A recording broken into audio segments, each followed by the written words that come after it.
Hello દોસ્તો, આપ સૌનું સ્વાગત છે આપણા આજના વિડીયોમાં. આજે આપણે જોવાના છે અસાઇનમેન્ટ સેક્શન નંબર બી નો ચેપ્ટર નંબર 2. બરાબર, ચેપ્ટર નંબર 2 ના બધા દાખલા જોવાના છે, કેવી રીતના સોલ્વ કરવામાં આવે છે, કેવા પ્રકારના એક્ઝામ્પલ, કેવા તો આપણે 9th ની એક્ઝામ આવશે જેમાં આવવાના છે. બરાબર, તો આજે આપણે એક્ઝામ્પલ જોવાના છે. તો આજનો વિડીયો આપણે સ્ટાર્ટ કરીએ. જો હજુ પણ તમે ચેનલ પર નવા હશો, જરૂર તમે ચેનલને સબસ્ક્રાઇબ કરો, વિડીયોને શેર કરો, વિડીયોને લાઈક કરો. બરાબર, તો ચલો આજનો વિડીયો આપણે સ્ટાર્ટ કરીએ. તો જોઈએ પહેલો સવાલ શું છે. પહેલો સવાલ શું છે, નીચેના આપેલા બહુપદીની ઘાત જણાવો. સૌથી પહેલા આપણે ઘાત એટલે શું જોઈ લઈએ. ઘાત એટલે શું, કોઈ પણ આપણી પાસે ચલ હોય, જેમ કે આપણી પાસે x હોય, x ની ઉપર જે સંખ્યા લખેલી હોય એને એનું ઘાત કહેવામાં આવે છે. બરાબર, તો આપણે બહુપદી માટે ઘાત એ શું કહેવાય, તો કે બહુપદીમાં ચલની સૌથી મોટામાં મોટી ઘાતને એની ઘાત કહેવામાં આવે છે. બરાબર, એટલે ચલની સૌથી મોટી ઘાત જોવાની છે આપણે. બરાબર, તો અહીંયા લખી લઈએ આપણે કે ચલની, અહીંયા લખી લઈએ ચલની સૌથી મોટામાં મોટી ઘાત જોવાની છે. બરાબર, જો અહીંયા જોઈએ તો x³ - 9x + x ની 5 ઘાત છે. બરાબર, તો એટલે સૌથી મોટી ઘાત જોઈએ ને તો અહીંયા 3 છે ને અહીંયા 5 છે, એટલે મોટી ઘાત કઈ કહેવાય? 5. એટલે આન્સર આપણો શું આવશે? 5 આવશે. ઓકે, બીજો જોઈએ તો આમાં શું છે, y ની 3 ઘાત એ બહાર લખેલી છે અને y ની 4 ઘાત અંદર લખેલી છે. પહેલા કૌંસનો ગુણાકાર કરીએ પછી આપણને ખ્યાલ આવશે કે શું છે. બરાબર, તો પહેલા ગુણાકાર કરીએ એટલે પહેલા સાથે કરીએ તો y ની 3 ઘાત આવશે જ. પહેલા સાથે કરીએ તો માઈનસ y ની 3 ઘાત અને y ની 4 ઘાત. ઓકે, આપણે રૂલ ખબર હોવો જોઈએ, જ્યારે ઘાતનો ઓકે ચલનો ગુણાકાર કરીએ ત્યારે ઘાતનો શું થાય? સરવાળો થાય છે. બરાબર, એટલે y અહીંયા 3 વખત છે, y અહીંયા 4 વખત છે, તો કેટલી વાર થશે? ટોટલ 7 વખત થશે. બરાબર, એટલે y ની 7 લખાશે અહીંયા. એટલે અહીંયા y ની 3 ઘાત લખી છે અને y ની 7 છે, એટલે આન્સર આપણો મોટી ઘાત એટલે કઈ આવશે? 7 આપણો જવાબ અહીંયા આવશે. બરાબર, એટલે પહેલાનો જવાબ આવશે 5, બીજાનો આવશે 7. ચલો બીજો એક્ઝામ્પલ જોઈએ કે એમાં શું લખ્યું છે, નીચેના પ્રત્યેક માટે x² નો સહગુણક લખો. હવે x² નો સહગુણક એટલે યાદ રાખવું પડશે આપણે કે x² ની સાથે જે સંખ્યા ગુણાયેલી હોય તેને એનો સહગુણક કહેવામાં આવે છે. ચલો અહીંયા જો x સાથે લેવા દેવાનું નથી, આપણે શું જોવાનું છે? x² જોવાનું છે. બરાબર, તો x² ની સાથે કઈ નથી તો શું હશે? 1 હશે. બરાબર, કોઈ સંખ્યાની સાથે કોઈ ગુણાકારમાં કોઈ સંખ્યા નહીં હોય તો કઈ સંખ્યા હશે? 1 હશે. બરાબર, એટલે આનો આન્સર આવશે 1 આવશે. ઓકે, બીજા માટે જોઈએ ને તો બીજા માટે પહેલા સોલ્વ કરવું પડશે. તો સોલ્વ કરીએ પહેલા આ બે કૌંસને, તો ગુણાકાર આવી રીતે થાય છે કે પહેલા કૌંસનો જે પહેલો અંક છે એને એમને રહેવા દઈએ અને બીજો કૌંસ આખો લખવો પડે, 3x - 4, અને પછી ફરીથી જે સંખ્યા વધી છે એ અને પાછો ફરીથી આખો કૌંસ. બરાબર, આવી રીતના ગુણાકાર કરવો પડે. તો પહેલા કૌંસમાં પહેલી સંખ્યા લખી છે, બીજા કૌંસનો આખો કૌંસ સેમ ટુ સેમ, -1 નો -1, આખી કૌંસ એમને ગુણાકાર કરી x ની અંદર જવા દે એટલે થશે 3x² ઓછા અહીંયા આવશે 4x ઓછા -3x અને માઇનસ +4. સાદું આપવું તો આપી શકાય, પણ આપણે ખાલી સહગુણકથી મતલબ છે એટલે x² નો સહગુણક કીધો છે, એટલે x² ની સાથે સંખ્યા કઈ છે?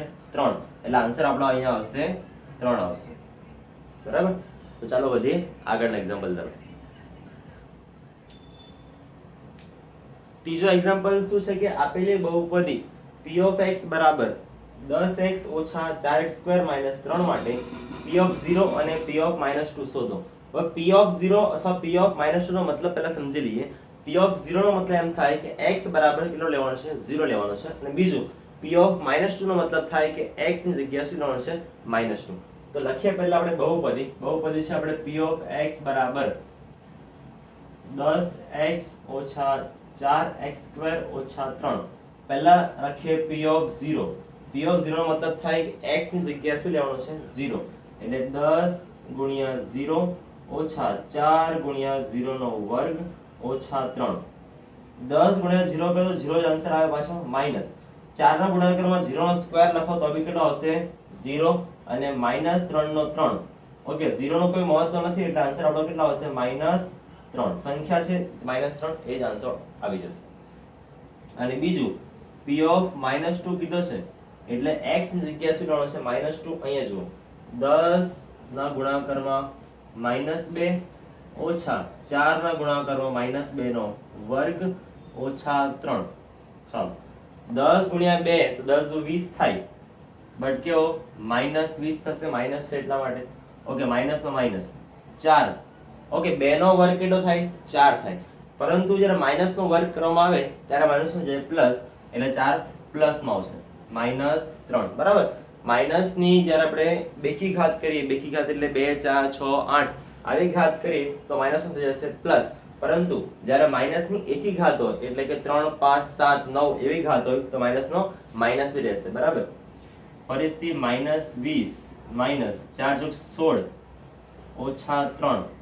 હવે જો માઈનસ માઈનસ માઈનસ બધી જગ્યાએ માઈનસ છે એટલે આપણે બધામાં માઈનસ માઈનસ પ્લસ કરી નાખીએ એટલે 20 અને 16 થાય આપણા 36. 36 ને 3 થાય આપણા 39, પણ માઈનસ માં જવાબ આવશે આપણો બરાબર. એટલે આવી રીતના આપણો એનો આન્સર અહીંયા આવી જશે બરાબર. તો જોઈએ આપણે નેક્સ્ટ એક્ઝામ્પલ. તો જોઈએ આપણે નેક્સ્ટ એક્ઝામ્પલ શું છે. ચોથો એક્ઝામ્પલ શું કહે છે, વિસ્તરણ કરવાનું છે 5t - 3q હોલ ક્યુબ. એટલે આખાનો ઘન એનું સૂત્ર આપણને ખબર હોવી જોઈએ. a - b જો હોય આપણી પાસે a - b આખાનો ઘન નું સૂત્ર થાય a cube - b cube minus 2ab ના કૌંસમાં a - b. આપણો સૂત્ર આવી રીતે થાય છે બરાબર. તો સૂત્ર લખીએ. પહેલા સૂત્ર શું છે કે a - b whole cube is equal to a cube - b cube minus 3ab ના કૌંસમાં a - b બરાબર. આ સૂત્ર છે આપણું. હવે સૂત્રનો હિસાબથી જોઈએ ને તો a બરાબર આપણે થશે અહીંયા 5p, કે પહેલું જે છે એને a કહીએ અને બીજું b બરાબર થશે 3q. આ બે વેલ્યુને આપણે સમીકરણમાં મૂકીએ સૂત્રમાં તો શું લખાશે ધ્યાન આપો. a ની જગ્યાએ 5p એનો ક્યુબ ઓછા b ની જગ્યાએ 3q એનો પણ ક્યુબ ઓછા 3 ના ગુણાકારમાં a બરાબર શું છે 5p અને b ની જગ્યાએ છે 3q અને પાછો કૌંસ જેમ છે એમ જ 5p - 3q.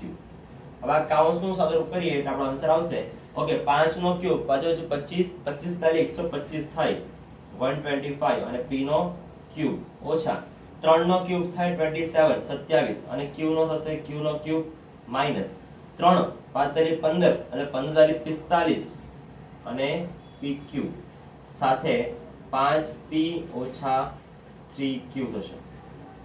ફાઇનલી લાસ્ટ કરીએ 125 pq માઈનસ 27 qq માઈનસ. હવે ધ્યાન આપો 45 ગુણ્યા 5 કરીએ, 45 ગુણ્યા 5 કરીએ આન્સર આવશે 225 અને પાછો p જોઈએ બે વખત છે અને q જોઈએ તો એક વખત જ છે. ઓકે માઈનસ માઈનસ પ્લસ 45 ગુણ્યા 3 કરીએ આન્સર આવશે 135. એમાં જો p એક વખત છે એટલે એક વખત લખી દે અને q છે બે વખત એટલે q નો સ્ક્વેર.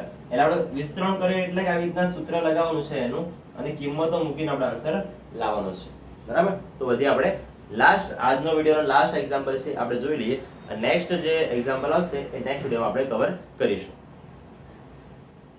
ચાલો જોઈ લાસ્ટ એક્ઝામ્પલ અવયવ પાડો. અવયવ પાડો એટલે શું છે એ કેવી રીતના છે આપણે જોવાના છે હમણાં.